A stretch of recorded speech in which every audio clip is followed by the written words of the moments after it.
I used to think loneliness was the worst thing in the world, until I realized some things live right next to you, and they don't like being noticed. If you enjoy stories that mess with your nerves and make you rethink turning off the lights, subscribe to the channel, hit the bell, and let's dive into the cold unknown. My name is Ahmed. I'm just an ordinary guy. I moved into a new apartment in Hell 1. Old building, quiet street, cheap rent. It seemed perfect, until I felt the cold. The living room wall, the one connected to the apartment next door, was freezing. Not cool, not drafty, freezing, like a massive freezer was running right behind it. And this was in the middle of summer. No AC, no fans, just icy air bleeding from the wall. My neighbor was strange.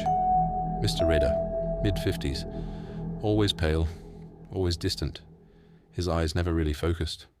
I'd see him maybe once a week, just a mumbled greeting. I tried talking to him by the elevator, twice. Both times he seemed exhausted by the idea of speaking. And then, one night, I woke up to a sound I still hear in my sleep. A long, slow scratch. Right on the wall behind my headboard. The sound of something dragging across plaster. Steady, heavy, deliberate. I froze.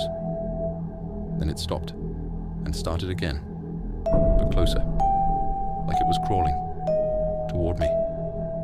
I walked up to the wall, shaking, didn't touch it. I didn't need to. The cold pouring out of it felt alive, like something breathing through concrete. The next morning I stepped outside to speak to the building guard, but just as I opened my door, I saw them. Tiny frozen droplets, dark brown with a red tint, scattered neatly across the cold marble floor in front of Mr. Reda's door. Not wet, not melting. Frozen. That was the moment I knew something was very wrong, and the man next door wasn't normal. I stood there, staring at those frozen drops, and in that moment I realized I was living next to something that wasn't meant to live beside anyone. I thought I'd seen the worst, but what I was about to hear would open a door I could never close. What would you do in my place? Stay and find out what's behind the wall, or run and never come back? Tell me in the comments. Because what's coming next is colder than fear itself.